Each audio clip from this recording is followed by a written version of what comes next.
Una de las aplicaciones importantes dentro de el uso de estas funciones de estado es poder verificar si la reacción es espontánea o no, o sea, si la reacción ocurre o no ocurre o necesita de la ayuda de un factor externo para que pueda llevarse a cabo. Entonces, para esta reacción vamos a analizar si es espontánea o no. Pero para poder analizarlo, yo necesito determinar la energía de Gibbs.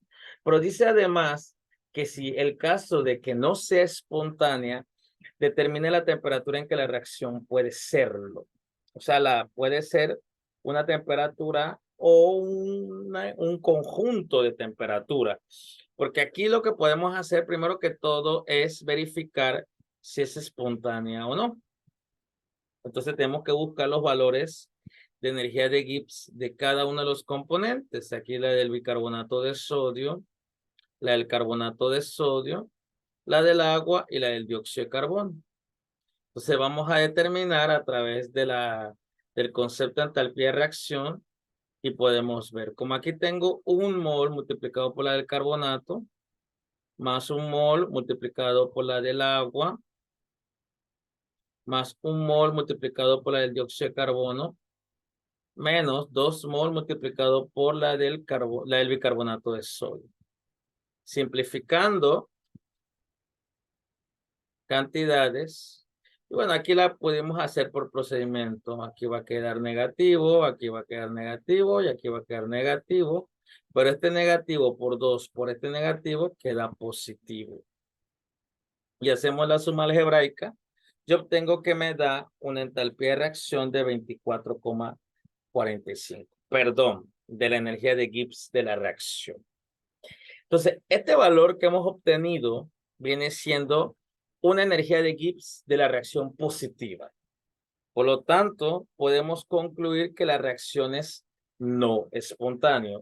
Ten en cuenta que esta definición que acabamos de plantearle tiene que ver mucho con el concepto de la energía de Gibbs. Tenga en cuenta que la energía de Gibbs, cuando es positivo, se considera que es no espontáneo.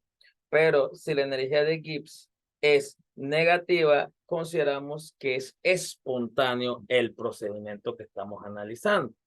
Entonces, pero también puede haber ocasiones donde la energía de Gibbs es cero. Y en este proceso podemos decir que la reacción química está en equilibrio.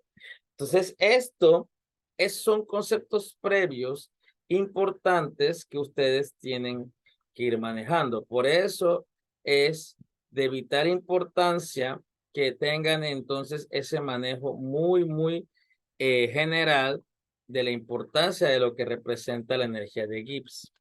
O sea, matemáticamente, si la entalpía de Gibbs si la energía de Gibbs es negativo, menor que cero, concluimos que es espontáneo el proceso. Mayor que cero es no espontáneo. Y si la energía de Gibbs, el cambio es igual a cero, podemos decir que el procedimiento químico está en equilibrio. Y esto se parte de la definición general de lo que viene siendo la energía de Gibbs, lo que anteriormente la gente decía la energía libre, la energía disponible para que una reacción química pueda efectuarse. Entonces, es importante este tipo de análisis que estamos aquí generando para que ustedes se den cuenta de cómo yo puedo distinguir que un procedimiento químico es espontáneo o no. Pero como en este caso es no espontáneo, podemos entonces seguir avanzando porque hay que determinar en qué temperatura puede ser espontáneo. Entonces, para poder hacer este proceso, se sugiere que partamos del concepto de lo que viene siendo la energía de Gibbs. Pero para ello, primero hay que determinar entonces la entropía, luego la entalpía. Entonces tenemos que ir a las tablas y determinar las entropías de cada una de las unidades de cada una de las cantidades. Porque si yo quiero determinar en qué temperatura él está espontáneo, yo necesito utilizar la ecuación la que relaciona la energía de Gibbs con la entalpía y la entropía. Por lo tanto, hay que determinar esas dos variables con todo lo que hasta el momento conocemos. Entonces, para determinar la entropía de la reacción, siguiendo los procedimientos, el mismo proceso, estos valores los encontramos dentro de las tablas de entropía, así que sí es importante que ustedes lo manejen. Entonces, ya teniendo esto en consideración, podemos entonces hacer la sumatoria y la resta, y vemos que podemos simplificar las moles, todo queda en términos de joules sobre Kelvin, pero vamos a llevarlo en términos de kilojoules para que de esta forma podamos entonces determinar para cuando nos corresponde, porque como la energía de Gibbs se da en kilojoules y las entalpías se dan en kilojoules y las entropías aquí la estamos viendo en joules, entonces vamos a llevarlo todo a kilojoules. Entonces, la entropía va a tener una cantidad de 0,2153 kilojoules sobre Kelvin. Ya, ahora bien, ya tengo la entropía, entonces vamos a determinar la entalpía. El mismo procedimiento. Ya, entonces, determinamos estos valores, recuerden que están en las tablas. Y podemos entonces determinar una entalpía de 85,16 kilojoules, o sea, con una reacción endotérmica. Eso es lo que quiere decir que sea una entalpía positiva. Vemos que aquí podemos determinar este procedimiento con estos valores que están dentro de las tablas. Ahora, ya cuando tengo la información de la entropía, la información de la entalpía y la información de Gibbs, podemos entonces determinar la temperatura en que el procedimiento esté en equilibrio. Podemos aquí despejar la temperatura, pero como estamos hablando que esté en equilibrio, hay que tener en cuenta lo que dice la teoría cuando la energía de Gibbs en un procedimiento que esté en equilibrio decimos que es cero. Por lo tanto, ahora podemos despejar la temperatura de tal manera que quedaría en una relación de entalpía entre la entropía. Sustituyendo estos valores, 85,16 que fue la que obtuvimos acá, y el 0,2153 que fue la que obtuvimos anteriormente, entonces podemos aquí determinar la temperatura de 395,5 Kelvin. Aquí hay un error que cometí. Este es el valor en Kelvin. ¿Bien? Y luego le restamos 273 y obtenemos entonces 122,5 grados Celsius.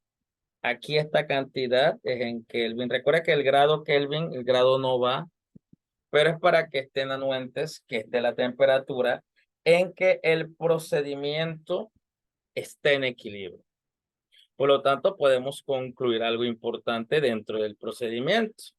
Podemos decir que a temperaturas mayores de 122,5, el procedimiento se convierte en forma espontánea. O sea, debajo de 122, pudimos ver, porque estamos hablando de 25 grados Celsius, que el procedimiento era no espontáneo.